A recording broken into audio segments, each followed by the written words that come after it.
আসসালামু আলাইকুম, welcome back to my channel. সম্মানিত ভিউয়ার্স, আজ আমি রান্না করব দুন্দুল। দুন্দুল ভাজি করব ইলিশ মাছ দিয়ে।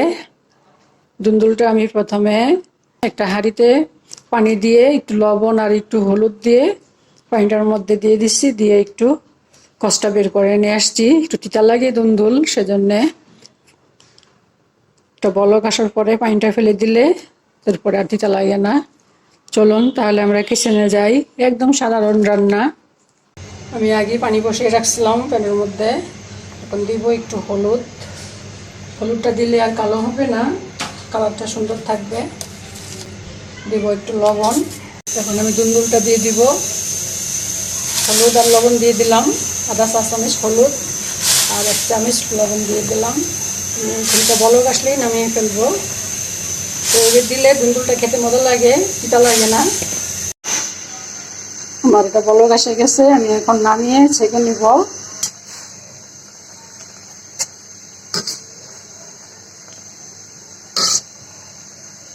ওই যে সবটা উঠিয়ে নিলাম। এভাবে করলে আর তিতা লাগে না, তিতা ভাবটা চলে যায়, খেতে মজা লাগে। প্যান বসিয়ে দিলাম, প্যান গরম হয়ে গেছে, দিব তেল।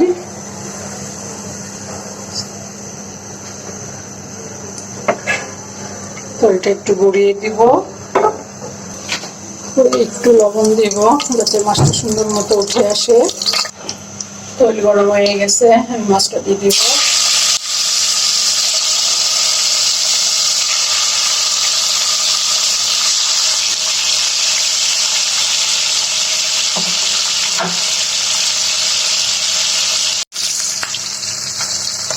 মাছটা উল্টিয়ে দিব।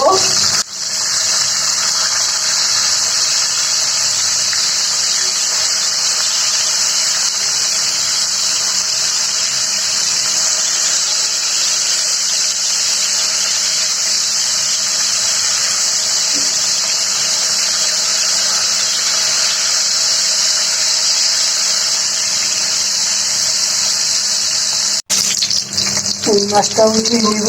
মাছটা হয়ে গেছে।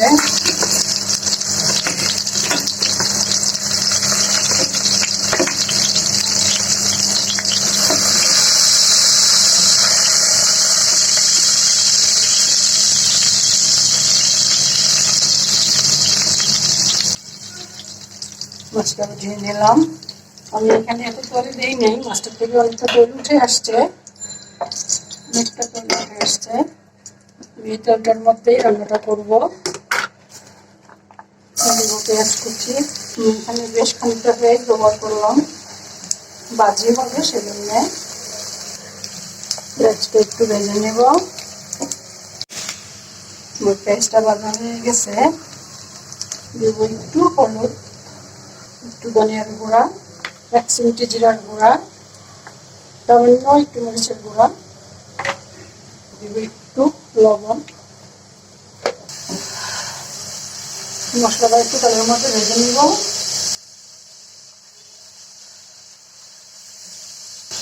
এখন দুন্দুলটা দিয়ে দিব।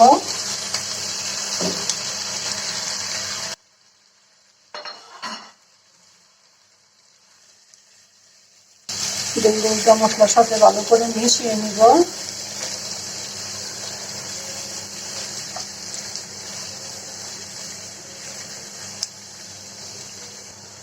এটার থেকে পানি উঠে আসবে, আমি আর কোনো পানি অ্যাড করব না। এটার থেকে পানিটা উঠে আসবে, ওই পানিটা আমি শুকিয়ে ফেলবো।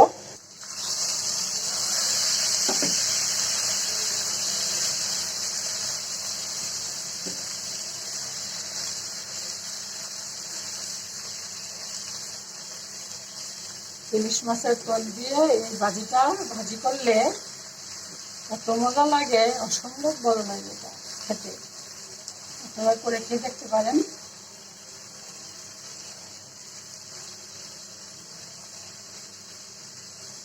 আমি বাড়তি আর কোনো তেল দিইনি, যে তেলটা দিয়ে আমি মাছটা ভাজি করছি সেই তেলটাই আমি এখানে ব্যবহার করছি, আর কোনো তেল দিইনি।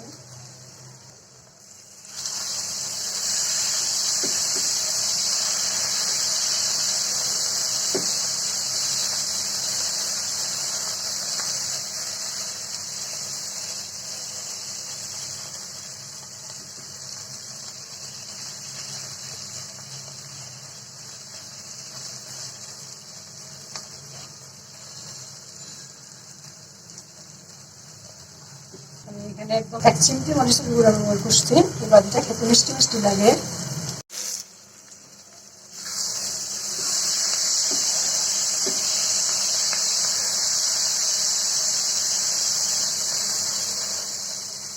পানিটা শুকিয়ে আসছে, আমি এখন উপরে মাছটা দিয়ে নামিয়ে ফেলবো।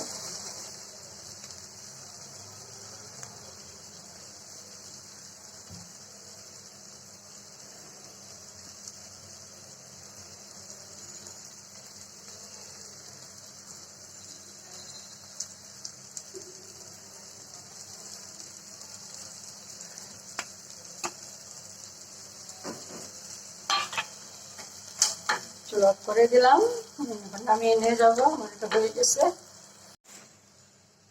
আমি এটা 5 মিনিট ঢেকে রাখবো। ঢেকে রাখলে মাছের ফ্লেভারটা পুরো ভাজিটার মধ্যে যাবে, খেতে আরো ভালো লাগবে। দেখুন ভিউয়ার্স, আমি তরকারিটা নামিয়ে নিয়ে আসলাম। আর আজকের রান্নাটি যদি আপনাদের ভালো লাগে তাহলে প্লিজ একটা লাইক দিবেন, কমেন্ট করবেন, আপনাদের ফ্রেন্ডস অ্যান্ড ফ্যামিলির সাথে শেয়ার করবেন। আর যদি চান তাহলে আমার চ্যানেলটাকে সাবস্ক্রাইব করে রাখতে পারেন। আজ তাহলে এ পর্যন্তই। আল্লাহ পাক আমাদের সবাইকে সুস্থ রাখুন, ভালো রাখুন, আমিন। আল্লাহ হাফেজ। আমি এই রান্নাটা আরেকবার করছিলাম। আমি এই রান্নাটা গত সপ্তাহে একবার করছিলাম, তখন আমি এটার মধ্যে ট্যাংরা মাছ ব্যবহার করছিলাম। ট্যাংরা মাছ ভাজি করে দিছিলাম, সেটাও খেতে অনেক মজা লাগছে।